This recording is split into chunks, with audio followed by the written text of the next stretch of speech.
Starring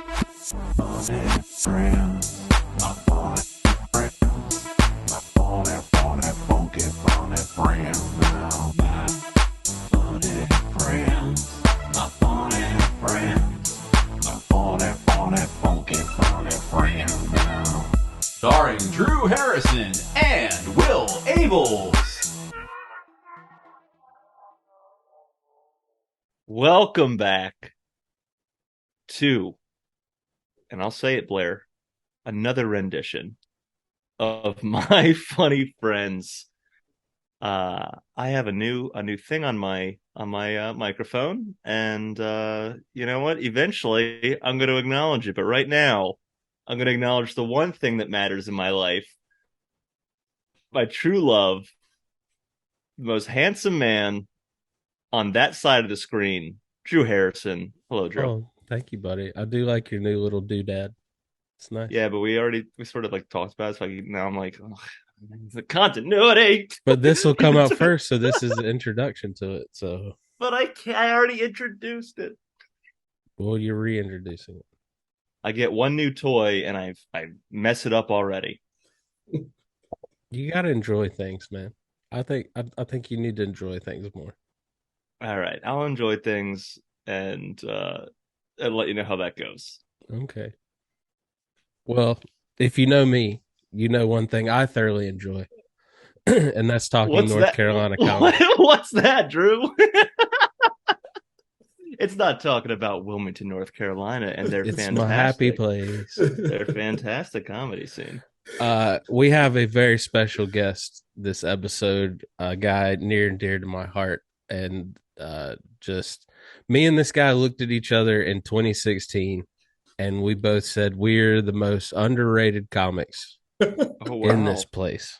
Oh, wow. And we both vowed right then and there, as Lou Morgante would say, to get better, not bitter. And we have both, since then, raised Port City's top comic trophy. So excellent. This is a fellow brother in arms of the Green Jacket of Wilmington. Oh my goodness. And he is setting out on a southeastern tour called the Black Power Rangers Tour, and I'm super happy to pick his brain about it. It's Mr. Wills Maxwell. Wills, how you doing, buddy? I'm doing good, dude. Thanks so much. It's good to see you as always, Will. It's good to see you. I appreciate y'all for having me. And you remember that at Lazy Pirate? I literally was planning to bring that conversation up. Yes. So it is wild to me that you brought that conversation up in the intro, because I was like, I remember that was a hot topic. Yeah. It was a turning point in our careers. That's what we like to do on this podcast. Is if I'm introing it, it's like, let that submarine implode immediately. and then if Drew intros it, it's like, oh, hey everyone, I hope you're ready for a wonderful evening of me meeting one of Will's good friends. And then if I'm meeting one of Drew's friends, I'm just like, I hope they're ready.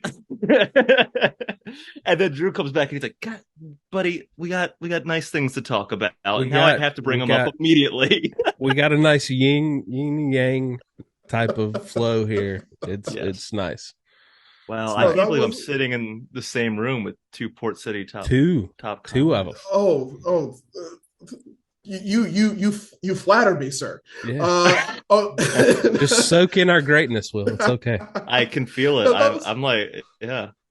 That was such a pivotal moment, just because it was like us. I was saying stuff to you that I never said out loud. Same. Because it was always like anytime you verbalize like the bitterness, you hear yourself and you start to like realize like, what I'm getting competitive over Wilmington, North Carolina. Yeah. I'm getting mad about not getting gigs at my home club. But it means the world at that moment, you know? Absolutely. And that was a real thing where it's just like, every time I'm on I don't bomb. Every time I see Drew on a show, he doesn't bomb. And we bring it.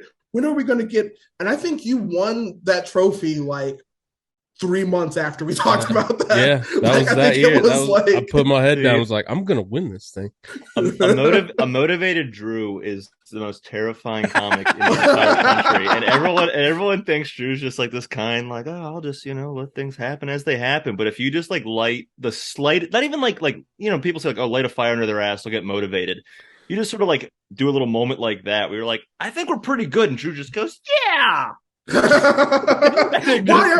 are the top comic?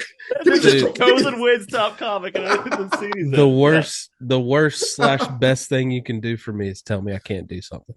Oh yeah. Oh my god. Well, yeah. And you handle that. Yeah, and you handle it so much. Like when someone tells me not to do anything, I'm like, well, now I'm burning down half the city, and I'm like, shit, I still didn't do the thing. No, I'm going to become mayor and take over the city. I like excel at the wrong thing, and then everyone's like, you still didn't win top comic in Port City, and I'm like, shit, but I am the mayor. Can I still join? Yeah. Oh, it's so means funny. Something. So what year did you win, Wills? 2019. Okay. So that was that was like a very exciting thing, like just to do that. And what's crazy about it is the first time I did that competition was 2013, and that was my very first time performing. It was the first time in downtown Wilmington. Yeah, like we were because you were on coming to open mics contest before me. And Drew, what was your year again? I started in 2000. I won 2016. Started in 2012. Right. Okay. And just in hindsight, like I'm so grateful I won. Like I'm grateful that I did it and I won. But my attitude around that competition, like in hindsight, is like it's so insane how much I cared. Like I've done competitions since, and I don't care as much or whatever. Like advance, don't advance, whatever. It's like okay, I did my best. That's what I'm. Yeah, it was really a thing where that was the source of my validation. Like I gave Port City's top comic way too much control over my emotions, as it did everyone. Won. Yeah. That's fair. It turned.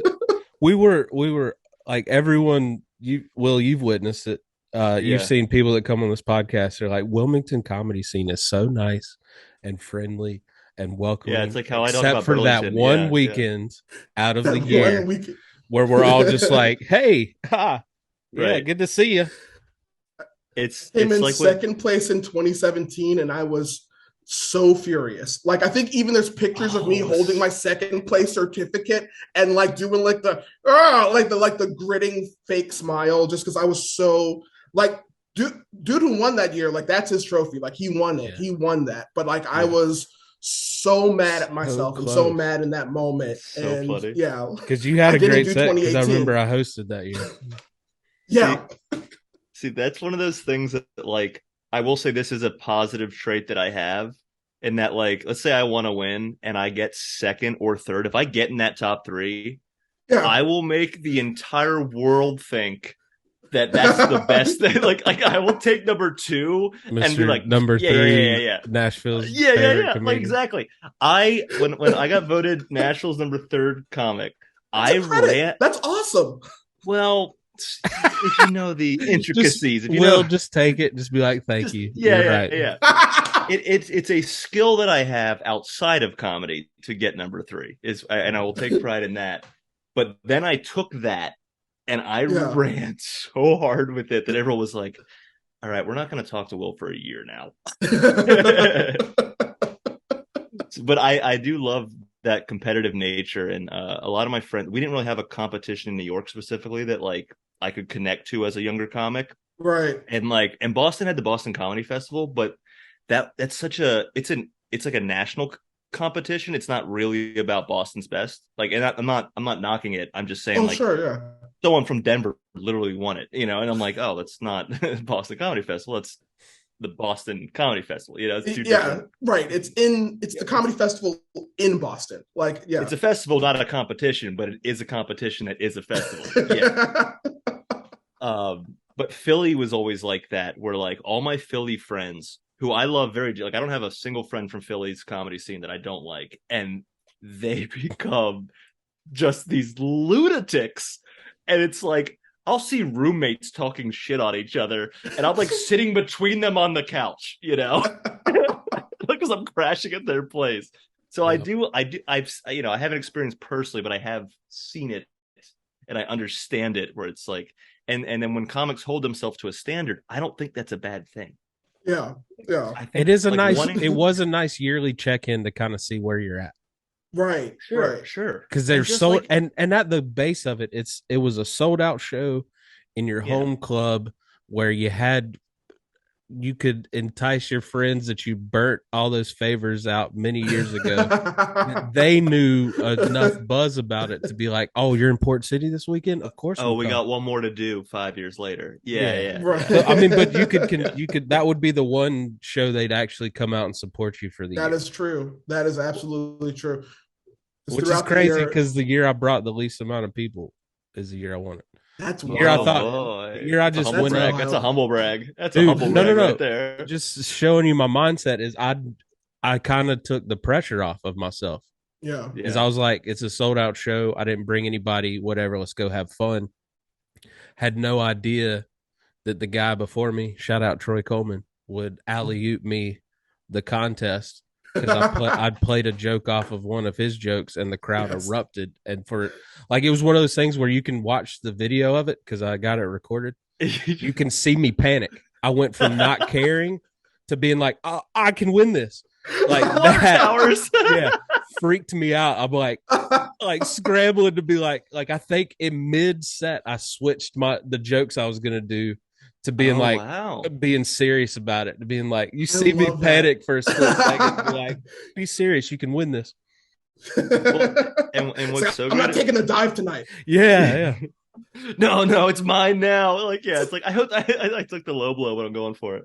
But and also, with Drew, you specifically, like, and if you look back on your career, you take that moment where you level up, and then you level up, and then you level up, right. and like, and we always talk about like you can blow up on TikTok and all of a sudden you get JFL and great, that's awesome. But then when I don't hear from you in 10 years, I'm not worried about you, Right. But I want to watch that guy that wins Port City and then he takes a couple years and he does this and he does that and then he gets the album out and he's open, and so like you continually level up. So it's nice to hear you two like looked at each other and you were like, let's do this. Level up, let's baby. Level up, let's level up, baby. And we both did. Because at another competition I don't even remember what did we not advance at that competition or were we just venting? I don't even remember how we even got on that topic. We were in the wild card round. Neither one of us won our round. So now we're competing with like 20 other comics for 2 spots. We're just looking at each other like, what are we doing? What do we do? Yeah. Because it was it was a Carolina Beach bar, different audience every week. Yeah, like, no one really came, and it was just tourists that we were like a circus act. Like they're like, look at these guys. Shout out Keith Marcel. I think he won that year. Oh, I think he did. I think you're right. Yeah, that's crazy. Oh, wow. Yeah, he came all the way down because he was a trucker at that point, so he could like drive for his job and then because that dude pulled up in a semi truck and won the contest. I was like, that's how you should have known. Yeah, how do you lose a competition when you pull up in a semi truck? Yeah, you can't out. I assume he's in a tank top. I've seen it 100% success rate. Yeah, that's amazing. It's like, he's hungry. I'm not going to win this. This guy drove up in a semi truck. Like that intimidation factor of seeing that many wheels and just being like I was like I can't drive a box fan. I'm not gonna be able to I can't compete with this guy. But talking about leveling up, Will's truly helped a big group of us level up in Wilmington by giving us a different avenue besides stand-up. Because I think early on in those developmental years, you need to do other things. And he gave us this great late night sketch show called Late Fear, and it was a hybrid of SNL and like late night television, and he really let me play characters and really let me develop that side of it. You remember Professor Malarkey? Yes. And the stoner chef. Like I love all these characters, man. I just want to apologize real quick. I thought you said Will, and I was like, what are you fucking talking about? Wills. No, it makes obviously we're talking about the guest. Yeah. But you said it. You said it, and I had a moment. Yeah, I'm sorry. That's why I got so quiet. I know us Southern people just put S's on things for no reason. I'm sorry. Oh God! But I was like, what is he talking about? And then, obviously it's the guests that we're interviewing. Yeah. That was my first time I got a official team member like headshot. You know, the brick wall of Dead Crow. Andrew that was through. Awesome. Yeah. Oh, that's very cool. And we live streamed our shows, so and it was a late night. We'd have our scragglers coming in, and we'd do our best to get our people to laugh. And man, I had a blast. That is probably one of my favorite moments in comedy. Is almost having that track and field athlete punch me in the face. Okay, so that was aggravating. Hold on, that was awesome. So yeah, Late Fear was like, it was a weird format because we were doing a late night talk show. So we'd have you had a live musical guest. So I would always love that part. I'd always get so nice about that part. And what bar was this at? This is at Dead Crow. This was at Dead Crow. Oh wow. Okay. Yeah, so we'd have a desk. We'd have we do interviews with people in the community. So we'd have a desk interview. We'd have a guest comic, and we'd have a guest musician. And then there was a crew of like 6 or 7 of us that were on every episode where we would play ourselves. So I'm the host. So it was the Muppets and I was the Kermit. So I was the host of this thing. I was like Gonzo, but I was also getting frustrated. Yeah, exactly. It was like whatever dumb stuff. We had a whole episode that was called Drew Buys a Hat, where the whole thing is Drew bought a hat, and so now he thinks he's better than everybody. Yeah, that was the entire. Yeah, that's the entire. It was great. Out of black. I was there when he got that hat. When he got that hat. Got a discount from the manager that I know at the Braves. Yeah. It comes full circle. So we had an episode where we had there was a time where University of North Carolina Wilmington was cut the track team, like as a budgetary move, just cut the whole track program. And so there's this huge, and we were really we were pretty good. And it's this was a championship winning. This was a competitive. It's not a small program. School. It's not like they already don't have football. Okay. Why are you taking more sports away? Yeah. Right? Yeah, it was a really stunning thing. It was just like you just cut, and there were like these guys. It was a good team. These guys came to school on a scholarship. Like, what are we doing? So at that point, it was a community effort to the track team is now raising money on its own. And 2, also just petitioning the school to redo your budget. Like you can't cut the track team. You can't do it like this. Yeah, right. So we had the assistant coach on the show. Who's a former athlete. And to what level is he an athlete? Like, is he like, he went to UNCW for track and field, and he's like just a couple years out of it. And okay, so he didn't go beyond that. He got to his senior year and went, okay, coaching's an option. Got into coaching, got serious enough that 3 years later he is now coaching a team that, as you said, is pretty good. Championship. Okay. Yeah, exactly. So just like what he does, like how he engages in this community is at risk now. So I don't remember. I think I reached out to him. So we were because I was always trying to get folks in the community on, talk about what's going on right now. So I reached out to him, and Drew, I don't remember whose idea it was, but we had the idea of basically doing this Colbert style thing where I'm interviewing him and I'm interviewing him straight. And I'm here to talk what's really going on with the track team, what's going on. Drew comes on as this character named Professor Malarkey, whose whole thing is he doesn't believe track is a real sport. Oh, perfect. So Drew is just sitting right next to this guy who's trying to raise money for his track program, just insulting track and field the whole time. I heard track and field. Yeah. And I'm doing this terrible Colonel, the rooster from Looney Tunes. I do the cloud. Now you say track and field is a sport. And to me, it's just running. So you mean to tell me you weren't good at the other part of the sport, that you couldn't just run? And this dude is just like... And we warned him ahead of time. We were like, he's going to be... But some people have that, I can deal with this. I think people are like, oh, I can deal with this. You could see him getting to a boiling point, and then it just got too absurd that he was just like, whatever. Yeah, and you're too good at that accent. You've done I've been in sketches where you've done this accent, and it's one of those things where you hear it and you just go, ooh. Yeah. He went full Matlock. He went full Matt. He did the, and I got up and paced at one audience. point. You know, the audience at one point I had to tone it back because I feel like the audience was like, you know what? Screw this track. It's not a sport. It's Oh my God, you're like convincing them. He was winning. It was a debate and he was winning it with no script. We usually scripted a lot of things. So great. We didn't script this one at all. We just were like ad-lib it. And Drew was like, it was gold. It was so. But Drew saw the line. It was like, oof. This is my crowning achievement as an actor. Crosses the line, and then because he's Drew and has a huge heart, he's like, "Oh my God, I could actually be the next on the next Republican ticket and win this thing under track and field isn't real." Put the nail in the coffin of the sport. The sport did come back at the end of the year, so fortunately, all the community efforts. So it did work out. And Drew didn't start the alt-right movement of track and field isn't real. Professor Malarkey went hard there for a second, dude. We warned him. We were like, he's going to be an ignorant character. Just disavow him of his ignorance. When he says something that's not true, just say why that's not true. Just like play it straight. And he was a good sport and he rolled with it. But it was just like... You could tell there was a couple times that I even made a point and he was like...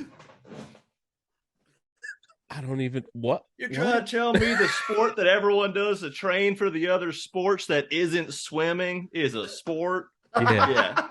You mean land swimming? I could hear it because I've had this conversation with my brother who did cross country. Yeah, and he was a really good cross country runner. But I played soccer and I played did play baseball and I played tennis. You know what I really did is I channeled all of the idiot rednecks that I grew up with that tried to tell me street hockey wasn't a sport. And I just turned that into track and field.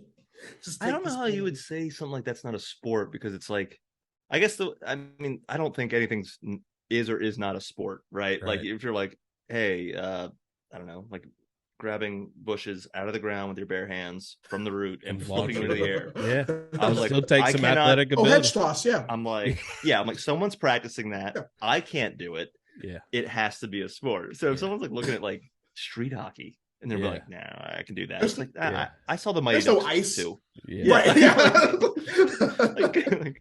You're not on ice. It's not real. You can't do the knuckle puck. You can't just check somebody. I'm like, watch me. If your criteria for a sport is purely terrain, you're losing this argument. Yeah. And I tried to bring that in, like I tried to bring how dangerous it was that people were running while people were throwing javelins and like. Well, throwing javelins. Yeah. Oh, no, that was such a fun one. You were always awesome on that show. Oh, that was I had fun. Stoner Chef was probably my second favorite character. I was going to say, what were some of the other characters that you had? So I played Stoner Chef, where we did like a legit like talk show cooking segment, but I was just I had my little vape pen and I'd duck under my apron, and you would just see smoke coming out of it. And you really were the Muppets. Yeah, it was the Muppet Show. It was that was the pitch. I told people, I was like, it's the Tonight Show meets the Muppets, because that was the thing that was confusing to people, because the talk show part of it was all real. The guests were all real. The interviews were all real, but like everything else, the segments were just so fun and lighthearted. Drama. Yeah. Oh my God, that's so funny. Like, didn't we have a murder mystery? What was the mystery one? That was like, okay, I don't know if you remember this, but that was like our second episode, or either our second or third episode, and it was awful. I don't know if you remember, because we had a character who, like, our cold open was we got this Ryan Trimble, who's like, local sketch improviser. We had him come to the desk and just die. Like, his body just drops down and he just dies. Oh, he's not bombing, he's dying. Okay. Yeah. He's like, he literally, we pretended he was dead. So the rest of the show, in between like interviewing the guests and everything, was us doing a murder mystery, trying to figure out who killed him. And all I remember about that was I think it was the second time we did it. Ryan Ryan did an hour plus of just being dead on the desk. Like his body he fell was just asleep at some point. Like he 100% fell asleep. Because we did a sketch in college once where someone had to play dead, and then we had to cut the scene because we heard him snoring. Like so, it like you get to a point where someone does just eventually go, I don't know. Yeah, that's hilarious. Okay, so keep audience going. was so but the audience was so not with it. Like there's two. That's one of the two episodes that I remember where it's like I really loved this idea. I really loved that we went with this goofy the execution, thing. not so much. And the audience was just like, we're not following. Yeah. We did one time we did a parody of this is my favorite storyline. This was my favorite storyline we did, and it was also just like an absolute clunker because we did a parody of It's a Wonderful Life, where I wish I never made the show. And Troy Coleman as my Clarence, as my guardian angel, shows me what everyone's life would be like, all the writers' lives would be like if I never made the show. And everyone is doing so much better. Everyone is achieving their goals, winning Nobel Prizes. Like I'm just holding everybody back. Yeah. But in the end, great. In the end, we find out that if I didn't make the show, then I would have gone to grad school. And that's the one thing that's like, oh, well, then I got to make the show because I don't want to go to school again. So I ruin everybody's lives to make the show again. But to also keep your life a little bit lower than it would have been anyway. Yes, exactly. Holding yourself back in the process, too. Oh, that's so funny. And like the audience, we built up to the part where it's like me and Troy, like at the end where we're like, oh, I want my life back. I want my life back. I reach into my pockets and we both had flower petals in our pockets. And we're like, Zuzu's petals, Zuzu's from the movie. And we like shouted it and like nothing from the audience, no recognition, no laughs, just like silence. Like, my dad would have given you a standing ovation. It's his favorite movie. He'd be like, I make my children watch this 4 times on Christmas, whether they're there or not. Oh, that's so funny. So I worked on 2 late night shows. I interned at Kimmel and I worked for him every once in a while. And then I worked on Letterman for a bit. And that's awesome. And the funny part was like I never really saw rehearsals for Letterman, but I also knew Letterman didn't go to rehearsals because he wanted everything to be like very fresh and organic. So there were times where like he would get a piece of paper and they'd be like, hey, so-and-so celebrity said, please don't talk about this topic. And he'd go, oh, I guess they forgot that it's my show. And then would talk about the topic. and it does lead to like some pretty incredible interviews, but also sometimes you're like, come on, Dave. But it was always funny seeing stuff in rehearsals for Kimmel specifically, because one, I'm like 21 years old. This is my first opportunity at anything. Jeez, and I'm like, I'm just happy that I'm able to sit in that room and watch the rehearsal. Right. Oh yeah. But at the same time, everyone in that room works for him. So we're not talking about what jokes really bomb. Like he gets to decide, oh, this joke sucks, this joke's good, whatever it is. And I remember there was one very specific show where the rehearsal was so funny and we were all laughing and having a good time. And then I went home after we got to hang out in the green room, and then I went home afterwards to hang out with my roommates, and I was like, guys, we got to watch Kimmel tonight. It was such a good episode. And normally what I would do after rehearsals is when we went live, I would go between the editors and the producers. And the producers would hand me notes and they would go, okay, cut this out. And I'd run it to the editor and the editor would start cutting that stuff out. Right. I didn't do that night. So I didn't see what the live show looked like or anything. Right. So I just knew that rehearsal. So I tell all my roommates, I'm like, hey, let's go watch this. And there was like a couple of funny jokes. And then the ones that I thought were so funny, I was like, oh, this joke's gonna be so good. Bombed so hard live. That's so weird. And it was like, oh, but this killed so hard. But then you think about it, it's like, oh no, because we're laughing at our boss. Right. So there is a difference to it. Yeah, and just kind of the energy of being 21, sitting in that green room, being that audience and being like, oh my God, this is so funny, and I'm watching it right now. And then going home and be like, guys, we gotta watch it. And then it just bombs, and you're like, and now I'm going in the bathroom and I'm killing myself. Right. Because now my roommates think I'm an idiot. And I can't do comedy. I'm doing stand-up. But it is funny, like the conception portion of it is so interesting because you see this thing in your head. Right. And you're like, oh, everyone's going to love this. Everyone's going to connect with this. And it's just like, oh, no, it was just me. I'm the only one that loves the baby I had. Okay. Right. And like only sketch and stand-up have that, improv is just like, look, if it's going to bomb, it's going to bomb. You know what I mean? Right. That's 99% of improv comedy. But like with sketch, there is such a great connection to stand-up. I think that's why so many people go back and forth between it. Oh, sure. Because especially when you like write a sketch, you're like, oh, the sketch I just wrote you're like so excited to like share it with people. Like there's never been a rough draft of a sketch that I liked where I wasn't immediately like, I don't need to revise this. Everyone read this right now. No notes. No notes. Yeah. You're just so in love with like this thing you made. And then it's a shock somehow when it doesn't connect. Yeah, but what do you mean you don't like this? They're like, oh, I'm sorry. I guess I didn't know my friend was the dumbest person I've ever met. Yeah. Yeah, 100%. Drew would do all these different characters, and we brought Stoner Chef back because I had a comedy segment on the local news, and Drew did Stoner Chef again on the local. But we couldn't call him Stoner Chef because it's. And did you have a hat? I just wore a backwards baseball hat. Okay, but I had an apron. Okay. I had an apron. I had like an e-cig hanging out on my ear. So you looked like a proper chef. You looked like you were. I looked like I was a cast member off The Bear before it blew up. Yeah, like if you actually worked in restaurants, you know what like the sous chef looks like, and it's like he's got like this perfect hairline around the middle of his head, and it's just straight bald. It's been bald since he was 19 years old, and he's got this perfect. Yeah, he's got a backwards hat every day. And I mean, I always look high, whether I am or not. Yeah, so a little bit. Yeah, it works out for me in this segment. So I just put on an apron and had the backwards hat and just And so, how did you come about going on the local news with the show? Yeah, tell us how that because like how did that? How's that even like?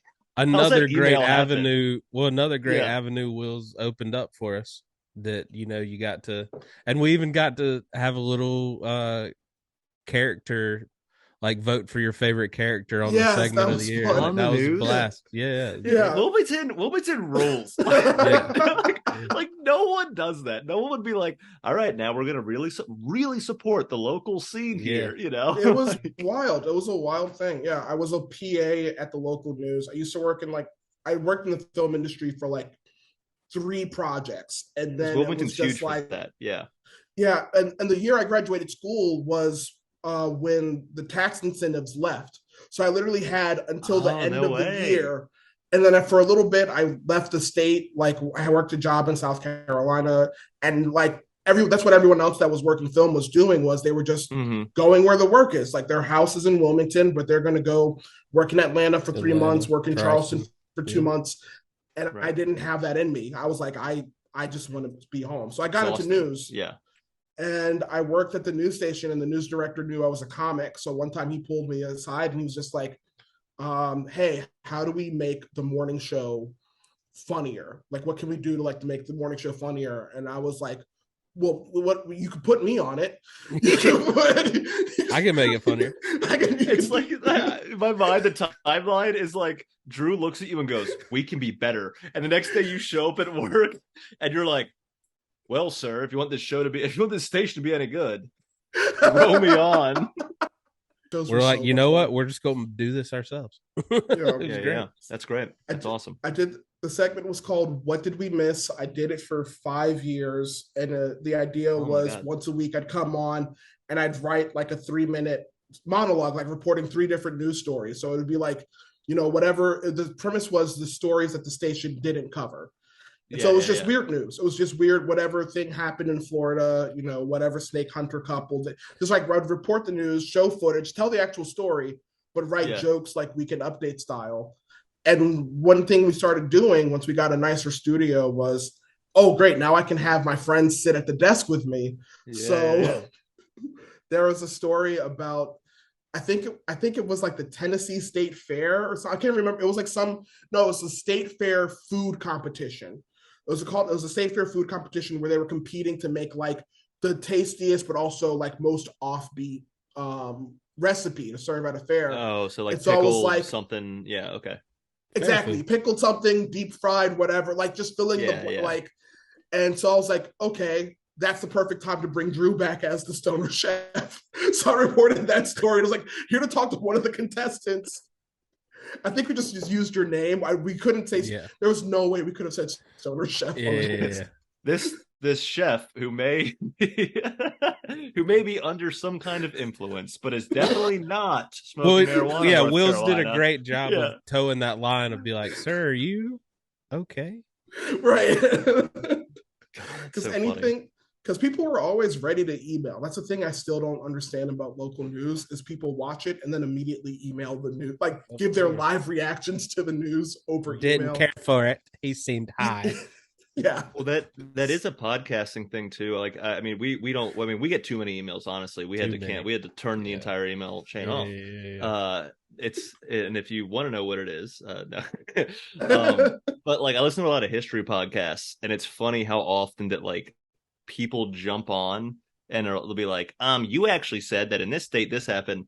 And I was talking to my brother, who's a wildlife scientist, so he's like super smart, and he got me onto this one podcast to like listen to, and he told me, he was like, if you want the truth, I found them, and honestly, their first interview, I emailed them about like why it was something about cows, and I was like, Charlie, what's wrong with you? He's like, you're one of them. You're one.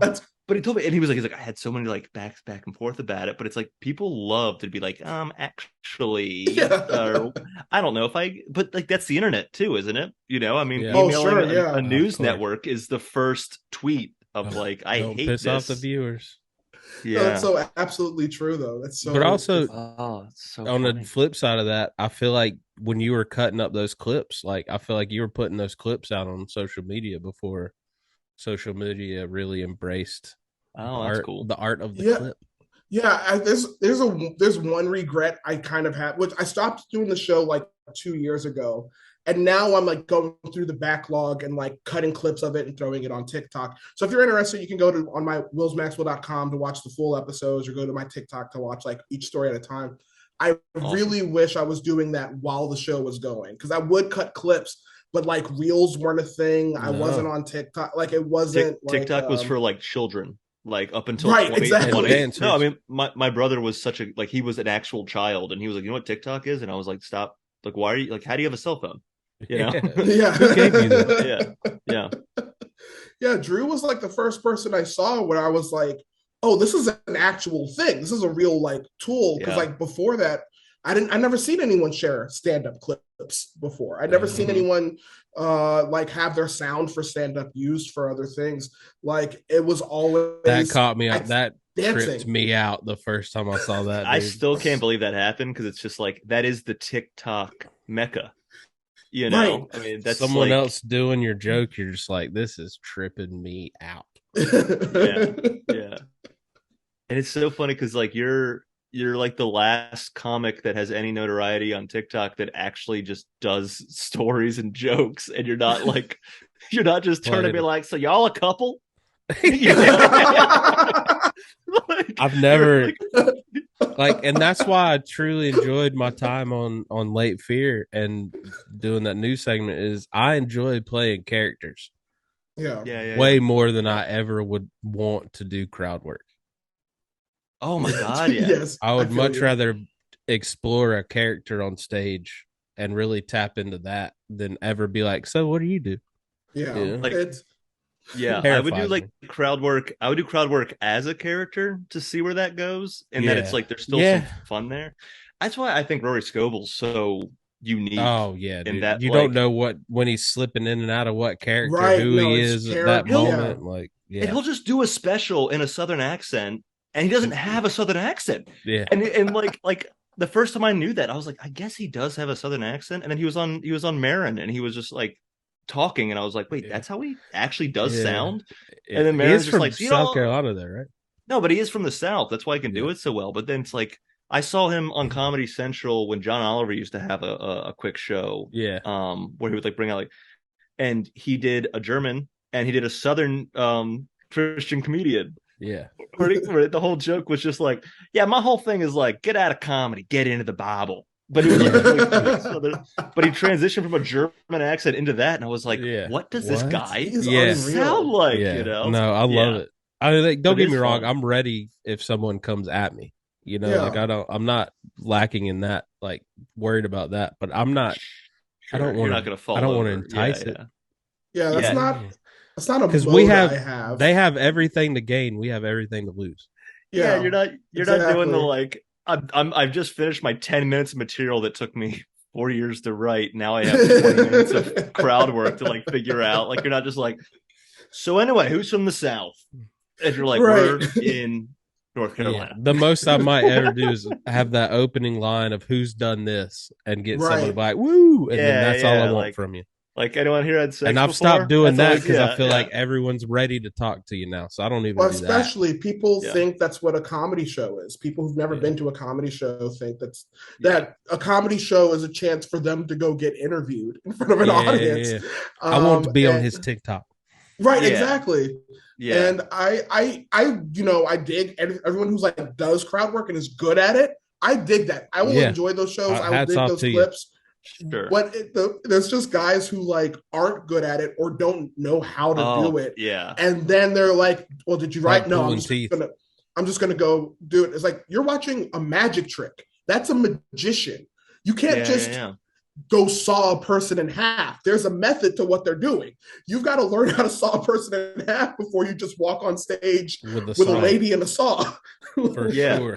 Because that's what people don't realize. There's an actual learned method to, and guys that are doing it so that they don't burn content, but they need content. I understand like what we're all going through.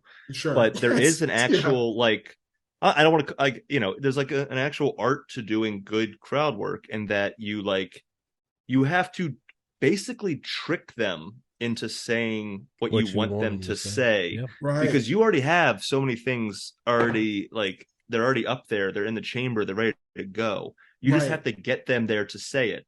So that like big pop, you've actually done that the last show too. You just chose to do this one. Exactly. And it's like Judah Freelander was a really interesting guy to watch because he only does crowd work, but he'll ask a question and he'll go around I feel like I'm giving away magician's tricks, but also who's be like, you ruined Judah Freelander for me. Yeah, I know. But when I saw him, he would go, for some reason, I had a string of shows between like 2012 and 2015 where I did like a show once a month with Judah Freelander. Never talked to him, but I just was on the same show with him for 3 straight years. And it was just one of these things where I was like, I need to go say hi. And I was like, but he's on 30 Rock. I shouldn't talk to anybody. So, but I would watch him and he would say like, what's the greatest country in the world? And he would go around to see what people said, and he wouldn't acknowledge anyone until they said America, because that was the punchline that he had already written. So he would go through, and if like someone said something that he could kind of work with, he would do it. But for the most part, he was waiting for them to say what he wanted them to say. Because like they would say something like, they'd be like America. He'd go, nope, it's the USA. And like, it'd just be like a weird thing. But it is. It's like they know what they're doing. They're looking for it, and their ears and their eyes are paying attention and ready for it. It's like a choose your own adventure. Exactly. Yeah, exactly. But they have the pages written for whichever route you go. And they've been doing it like they do it every night, sometimes twice a night. Yeah. So it's like, and I don't want to ruin that for an audience member, because it like when crowd work happens, it can be like, even like as a comic, like when I have like a good line on a crowd work bit, I'm like, right. Give me the money. Oh, it's a free bar show? Okay, never mind. Yeah. But it's it's really to all your points, it's like it is kind of like it's not appreciated because it is now a trend. Right. And just like the way bad music is a trend on TikTok. It's a thing that we got to go through, and it's fine. Well, Mr. Wills, I do want to turn this over to you to talk about this great tour you got. Yes, I do want to hear about the tour. Love the name.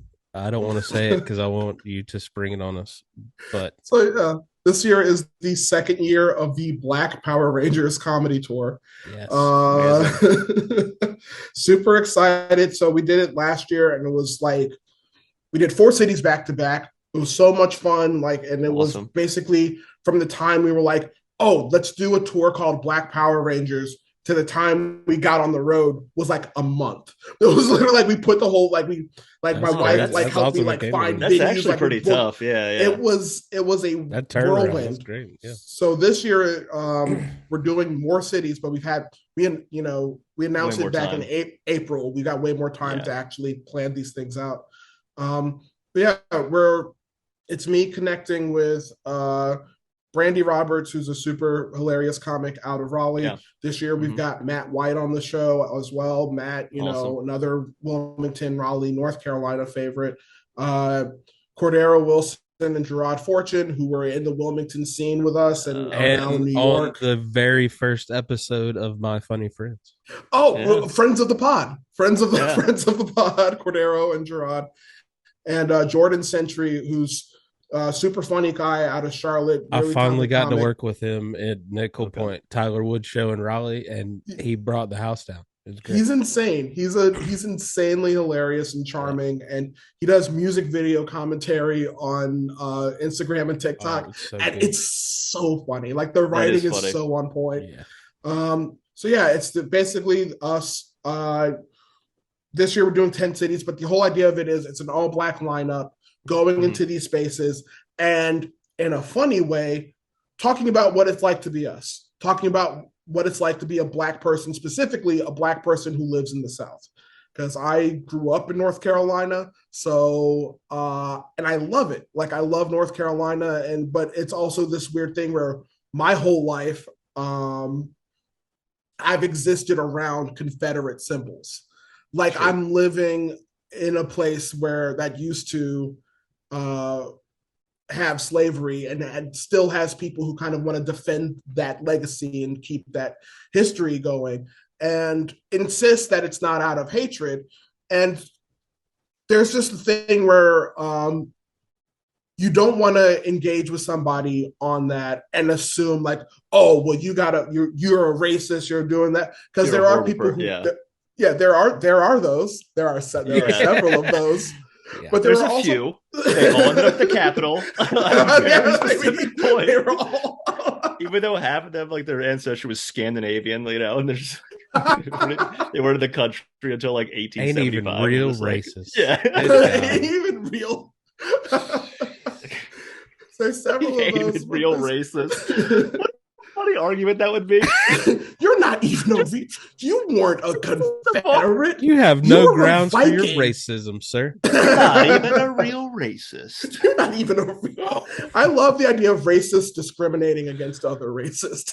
That might be a sketch idea. We got to venture down. It's gotta be a thing. It's gotta be a thing. It's like I hate the Irish way more than you. Like it's just. Prove it. Yeah. That is so. Are all of you on? You said it's 10 cities, right? It's 10 cities. The lineup's rotating. So the first, we got a show rotating. Okay. Yeah. So we got two different legs. So the first, myself, Brandy Roberts, Cordero Wilson, we're doing all 10 cities. First leg, we got Jordan Sentry with us for 5 shows. Last leg, we've got Gerard Fortune and Matt White joining us for those last 4 shows. And we got guest comics joining us in each stop. So when we're in Nashville, Brad Sativa is going to take the stage with us. So super hype about that, and just super excited to meet these other comics, because the idea of the tour is like, one, we're elevating Black voices. We're talking about what it's like to be us, making audiences laugh and like bringing them into this space. But also it's a growing network of us like meeting more comics and being able to know who each other are, being able to find opportunities for each other, and being able to support each other in this space. I love Brad's unique West Tennessee outlook on things, man. So I feel like he fits your description of this tour just perfectly. So I'm excited. The Nashville version is the one I'll get to catch. I'm so happy, man. Yeah. Like the way Brad talks about mountains, I'm like, because I grew up near Antietam Battlefield, or like right behind the Appalachian Mountains. Like I'm right there in the valley, and I've never looked at the mountains and been like, these mountains feel kind of racist. But the way Brad talks about mountains, I'm like, I don't know. How did he do that? Because he's not talking about people. He's just talking about like physically a mountain, you know? Yeah. Just the way he says it, I'm like, he's like, there's mountains in the background. I'm like, is that supposed to mean something? You know? Like, it's just a feeling. It's like all these things, like, yeah. And it's a thing where it's like, it makes you feel like you're paranoid, but then you get your paranoia justified somehow. So it's like a constant weird thing where you don't ever get to just be like, I'm sure they called me boy in a nice way. I'm sure they just meant like, you don't ever get to like extend that benefit of the doubt because it's always present. Yeah. So we just kind of want to like engage with people in a fun way. Mm-hmm. Like someone asked me one time, was like, is this tour you? Because we went to Graham, North Carolina last year, and the reporter asked us like, are you coming to Graham to educate the white people? And I was like, no. I hope white folks come out and laugh. I have no interest in. I have no time to educate white folks. Yeah, like, I just want butts in seats. I don't care who's there. I just want people there so we can tell our stories. And I got it. Exactly that. We want people to hear our stories. We want people to engage with us. Come out.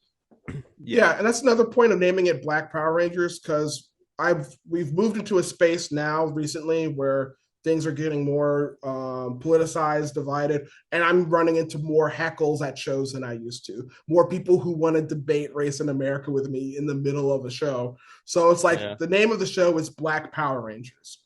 If you show up at the show and you're mad that it's Black people talking about race in America, you came to the wrong, so...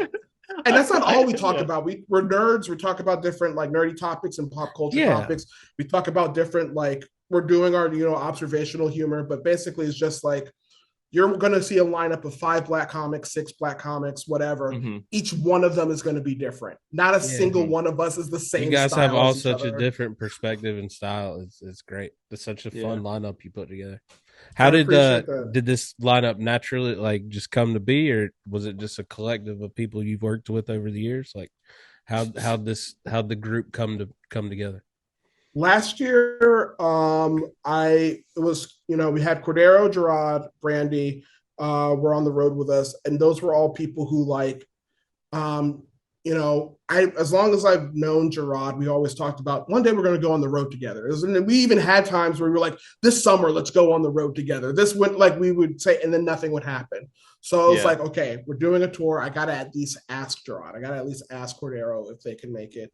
And Brandy, I'd worked with a few times, like not too often, but it was always this thing of like, every time I see Brandy, she's like twice as funny as she was the last time I saw her. Like she was already funny, but every time, so I was like, if I'm doing a tour of like talented, Southern Black comics, I'm not going to feel like it's complete if Brandy Roberts isn't on it. That's awesome. So fortunately, like I asked her and she was immediately on board, and she's been such like a pro and like champion of like what we're doing with this. And then this year we get to like bit of work at Goodnight, so that's awesome. Yeah, no, she's your name everywhere. She's insane. She's earnestly one of the hardest working people I've ever met. She has a high motor. That's awesome. And we had Jordan Sentry on in Charlotte. We did the same thing last year where like each stop we have a guest comic. Jordan brought the house down. He was the very first comic brought up on the very first show and just killed. And so it was just like, well, if we're going on the road, I gotta see if Jordan can join us this time. Yeah. So the idea is like, we'll keep it going. Next time we'll do it again, just kind of keep rotating these lineups, just keep expanding it so that way more and more people we come across, we're just deputizing Black Power Rangers. It's like, all right, you're a Black Power Ranger. Let's go. Let's do it. I love that idea of deputizing. Like, and that's such a great that's a great way to approach the tour. Is like when you first start putting these things together, like we all know, like when you're young comics, you just want to go with your buddies, right? And normally the people you start out with comedy, you tend to sound pretty similar, so it's just like, like we all just graduated college, here's the college tour, whatever it is. But to be able to like watch someone and go, oh, okay, so they've gotten funnier every single time seeing them, they have a very different perspective than I do, bring them in, because that makes it so much more enjoyable for the audience to not hear the same perspective 3 or 4 or 5 or 6 times, and Right. to like actually like then go tell your friend, oh hey, like yeah, these guys are just in Raleigh and they're going to be in Wilmington tomorrow. You should go check them out. Like it does help the tour by having like comics that are all very different from each other. No, I appreciate that. Yeah, I think that's great. That was like just really one of the goals of it, just to be like, we're in no circumstance are Black people a monolith, and in no circumstance are Black comics a monolith. So like it's a diverse show. Like every one of us is different viewpoints, right. different styles, different experiences. And that's another area that I kind of want this brand to grow into, is just the diversity of it, just kind of growing in, including more female voices, including more queer voices, just kind of like really like making this grow and more reflective of like the diaspora experience. Did anything? So you said you went from 4 cities the first year to now 10. And also a month turnover is insane. Like we didn't really acknowledge how insane that is. Like I'm going to book a show in Atlanta next week. I've been talking to the guy for 3 months. Like it's people listening will not realize like how hard that is to go, hey, we're going on tour in 3 weeks, No, the comics were all pros. My wife was an absolute like MVP of just like, she's like, do you want to do a tour? When do you have free? Okay, let's do a tour. And just like helping me like, awesome. What cities do you want to go? Who has a venue there? And like we did a Black owned bookstore last year, like really just kind of thinking out the box, like what is a venue? And that is your first tour. Yeah. well, that was a fun, I mean, we had to adapt to that in Wilmington, doing shows in comic book stores and small bars and just random. Well, and the random bookstore tends to be a fun show. Yeah. But like you do these things, like I did a library, I've done a comic book store. They're fantastic shows because everyone's such a good feeling. You don't go to a comic book store for comedy unless you really want to see that show. Want to see a comedy show, right? And that's the best part. Is some of my favorite times in Wilmington were that memory lane show. I loved those shows. I really miss doing those. They don't. Those were. I love doing the comic. I miss the Gravity Record shows. Yeah, doing old books, like doing the bookstores. Old books, yes. Yeah, the wrestling show we did at Old Front, like we did some things over the years, man, and we had a lot of fun.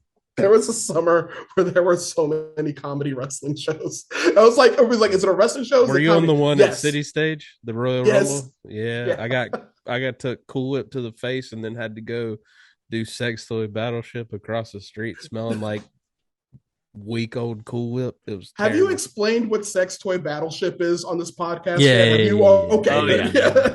It's a common bring up topic. We had a choice. We were either going to bring Sex Toy Battleship or Stone Cold Sober to Nashville, and we chose wisely. I feel like Stone Cold Sober has been a hit. Based on attendance, awesome. I think we did. I love that show. Oh, it's a blast, man. I want to bring back the hey, did that really happen? That we did. That was so much fun. So yeah, we were. I think I remember one time I was the liar, and I was a little insulted that people thought I was telling the truth, because it was just like what? It was just a story where I made myself be like the biggest dweeb in it, and everyone was like, I'm sure that checks out. Messed up, yeah. Did you guys ever get Did you ever get Weeding Out the Stone? Did it ever come down to Wilmington? Mm-mm. No, what's that? Have you ever heard of it? It's not One too far Comics High, right? One Comics High. So there's like it's between 8 and 16 comics. Everyone's high, one sober, and the audience has to figure out which one is the sober one. Oh. And they do like it's my buddy Alex Grubard's been running it for years, and they do tour a bit, and I think it would do really well in Wilmington. It would kill in Wilmington. That's hilarious. But I did the first time we I did the underwear party show one year. That did come to with Alex, yeah, right, that one. Joe Pettis was running it. Joe Pettis. Yeah. Okay, so Joe. He passed it. Yeah. Okay, because I was like, he looked at me for a second, like, nope, you're just making things up again. I was like, no. I was like, I just thought had we to got remember Joe. The year. Yeah. Ben Palmer brought his trolling show to Wilmington, so we had gimmick shows can be very fun. Yeah, Wilmington they can be fun. Love their gimmick right. shows, man. Yeah. We put dog collars on ourselves and shocked them. I Ridiculous. lost feeling because this was probably a bad choice. I did the shot caller show one time, and I was committed to never doing the show. The fact The that you first time guys I heard did of this it, is so insane. I did it too many times to count, and I hate myself for it. I did it, and I was like, my goal is I'm going to do my bit, and I'm going to play it as straight as possible. I won't even show that I'm getting shocked right now. I'm just going to like play as straight as possible. The problem with that was the guy running the shot collar. I was doing a good job of it. The guy running the shot collar thought it wasn't working. Turn it up. So he kept I've heard turning the story. it up on me. And by the time I was done, it was like my jaw was like. Oh my god! Yeah, Because I don't know if I put together that was you. Yeah. Oh, it's so funny. Yeah, glad this legend has proceeded. Yeah. Wow. There's two legends, that one and Gerard pulling the honey bun out of his pocket during Stone Cold Sober when he was too high to do a set. Gerard, Amazing. I think he always has food in his pocket, or at least a portal to food. Because I can think about these 3 different times where I just look at him and I'm like, how did you get Jimmy John's in here? Jimmy John's has been closed for hours. I bought it. There's always that one friend that does have food on them at all times. Like I had a buddy in high school that like he would just like always have a cookie. And I remember like being like, where does he find these cookies? Like I don't see him. He did like, that one to time us in New York. What? Who? Gerard. He turned around one time. He had a slice of pizza. We were like, "Where'd you get that?" Yeah. If you go to Black Power Rangers Instagram, we have a reel of Gerard doing a Pure Chaos show, and he's on stage eating a hoagie the whole time, just holding a hoagie in his. Like he always has a. Food on stage is something that I'm glad is rare. yeah, Like you do not. But when see you a do lot it of right, it's funny. But God, it can be so funny. I forget who I saw. Someone was holding an apple, and it really did make their set. I want to say it was Rory Scovel. I don't think it was because that's too easy. But he could pull it off for sure. But there was someone just holding an apple once. I'm trying to think it was back in New York, but I just remember holding it and being like, I'm just kind of just make this a little bit better. And you were like, fuck. This is the greatest set I've ever seen in the history of stand-up comedy. It's like it's such a perfect thing. Yeah. It's like such a character thing. It's like if you see a character in a show and they're like chomping on an apple or have like a little bit of straw sticking out their mouth or whatever, you're like, I know there's this just a guy. little something. Yeah. You need just the slightest prop where it's a like glasses or like a jacket. Like something you to just need work something that makes you that character. Yeah. So it's like Brad Pitt. He actually does try to eat in like every single scene because it's part of his character charm, whatever, like him just eating or doing something or drinking something.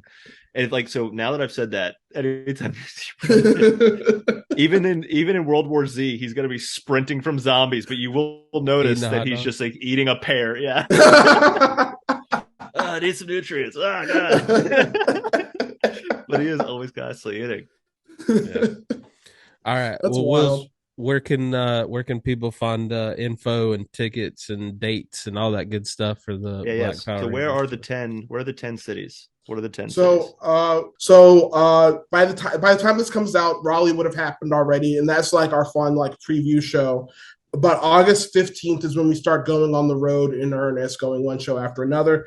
We're in Charlotte August 15th, and then from there, one night each after another, we're going to Knoxville, going to Central Cinema, going to Nashville, going to be at Third Coast Comedy Club, going to play an art gallery. We talk about different types of venues. We're going to play an art gallery in Atlanta, Georgia called Gallery 992. Going to Greenville, South Carolina, which I will keep insisting is the most slept on city in the South. I was so surprised. And then August 23rd is when we kick off the next leg. We're going to be at the Home Club. We're going to be at the Decker Comedy Room in Wilmington. And then from there, we're going to go north to Richmond, Virginia, play Coalition Theater, go to the DC Art Center in Washington, D.C. the next night. And then we're going to close it out. We got guest Vaughn Michael joining us at the Lou Costello Room in Baltimore, Maryland. Oh, you're doing the Lou Room. I'm so excited. Yeah. That's awesome. Vaughn's on the show. He was a past guest on Drive Through Reviews with Drew. Oh, dope. That's There we go. Another it all friend of the comes pod. back to Yeah. Drew. Yeah. It all comes the back Drew, to Drew. the Drewniverse is getting expanding. A multiverse of just different versions of Drew Harrison is my. Yes. I hope I dream about that tonight, or I just like see like skateboarding Drew, and then just like Spider-Man Drew, and just it'd be great. I want this to happen now. I want the Drewniverse. Yeah, let's start wishing this into existence. Oh my god, what a It's just the most pleasant universe. If any cloners are out there, I'm down. But Laura's it's the same Laura in every single. It's tired of my shit. And then I'm just always in the background, just a little disgruntled, but just different versions, like Puppet Will's kind of like meow. Oh god, that'd be so fun. This. Great. Yeah. The multiverse. Well, I hope there's a multiverse out there where we're all just as happy as we are in this very moment. Yes. Will, thank you so much, man. It was so much fun going down memory lane with you, and I'm so I appreciate you. Happy for you and proud of you with what you're doing out there. Now you did the good work. You told us about the tour. Now be selfish. Where can they find you? Where are you at? Everything on willsmaxwell.com, including tour tickets, willsmaxwell.com/tour 2023. But we talked about Late Fear. We got a link to episodes of Late Fear on the website. Go back and watch the track and field one, please. Yeah, I'm definitely going to go back. Just watching Drew just frustrate a track and field coach. Yeah, I mean, we're talking about the multiverse. Yeah, like I'm putting it together. Yeah, Professor Malarkey. This is one of my best characters in the multiverse. He's going to run things. He's going to be on the board of directors of the Drewniverse. Yeah, we watched. I think we had an episode called Drew buys a hat. No, it was Drew wins the lottery. It was you won the lottery, and you used your lottery winnings to buy a hat. Yeah, because you're like, what'd you get? And I'm like, this hat. Yeah. So check out Drew wins the lottery. Yeah. Then all 182 episodes of What Did We Miss is on willsmaxwell.com. And the podcast with Wills Maxwell Jr., which is it's the podcast with me. All the episodes are on there too. No, I do love that you name every episode like a Friends episode. I do appreciate that. My podcast literally was my therapist telling me to get out of my head and just create something. And she was like, do a podcast. And I was like, oh, I want to do a podcast. But I was thinking like maybe it could be like part improv and part interview, and we do some sketches and like some characters. And she was like, no, just go. You're making it too complicated. Just go do a podcast. So it's called a podcast. There's something so funny about talking to your therapist, and you're just like talking about your problems, your insecurities, and like how in your head you are. And your therapist's suggestion was, what if you just talk to yourself into the ether? Other people might find that entertaining. You should do that. Somehow works. It just works. Oh, that's awesome. I went to her. I was like, I'm so burnt out. Like, I feel like all people want is like content, and I don't know if I can keep up with the pace of content and all this stuff. I don't feel like the meaning of my art is like getting lost in this. I don't even know if I want to do this. She's like, you should make content. You should. Well, what if you did exactly that? Just listen to that voice in your head. If you're not making content, you're a loser. Make content. This is Will's telling us that his therapist is Matt Rife. Your therapist is sitting there like about to unfollow you. Be like, yeah, you hadn't put anything out in a while. I didn't see Ashton Kutcher in that last episode. Done. It was like, I can't talk to you anymore. I need. How many followers do you have? Yeah, not enough for this clinic. And then the therapist starts a rival podcast. No, this podcast with Will Maxwell Jr.'s therapist. She never says her name. Never says their name. Oh God, that'd be so. All right, Will, this was so much fun. I appreciate this so much, for real. Thank you so much. Of course, thanks for coming on. This was great, and the tour is going to be fantastic. Yes. I'm glad that it's growing, and I can't wait to see you. I think I'm in town when you're coming through Nashville. Awesome. We'll be knocking on the green room door to say yeah. So we'll try and sneak in. No, I can't wait to see y'all. I appreciate that so much. Thank you. Of course, man. Will, where can they find you at? Oh God, well, mostly talking to myself into a microphone that's off. I don't even record the podcast. I just sit in my room and talking to him. That's fine. You can check it out. You can check it out on Patreon. It's just a video of me talking into this, but you can't hear no anything. audio. Yeah, that's great. It's a nice new take on podcasts. That's good. The non-podcast with Will. I feel like I'm pretty sure it's exactly what Pootie Tang did when he releases the song, and they don't hear anything, and it's just him screaming. That's my future podcast. Let's see. I will be bopping around again a little bit. So we'll be out. I'll already be coming back from Atlanta, but got a show. So I'm hosting at the Dive Motel a couple times this week, so you can check that out. My buddy Adam Amawala is coming in to headline at some point. Carmen Lagala is also coming in from New York. Both fantastic comedians, and have also stayed at my parents' place in Hagerstown. So they are like Drew, where they just know the little slice of insanity that is me. I'm also going to Chattanooga with Adam Amawala to do the Comedy Catch. That'll be middle of August. Awesome. And I'm headlining the Bowery Vault at some point. Awesome. That's how I love that you have this written out, and you know that I'm just like, even though every time we get to this point, I still don't just write out my dates. Yeah, I'm just like, you could I'll be around somewhere. and then I look at you, go, awesome. So anyway, Drew will be. Yeah, I just pull it up real quick. My reference point. Where are you gonna be, buddy? Where are you gonna be, professional Drew? This Saturday, I will be in Austin, Texas, with Dusty Slay at the Paramount Theater.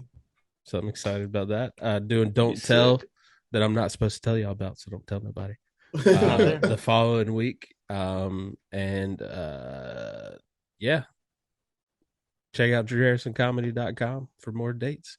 Go check out my buddy Will's on the road with all those fantastic comics on the Black Power Rangers comedy tour, and hit that subscribe button. Check out all the good stuff from Project Nerd. Keep our parent company happy. We'd appreciate it. And we'll see you next time.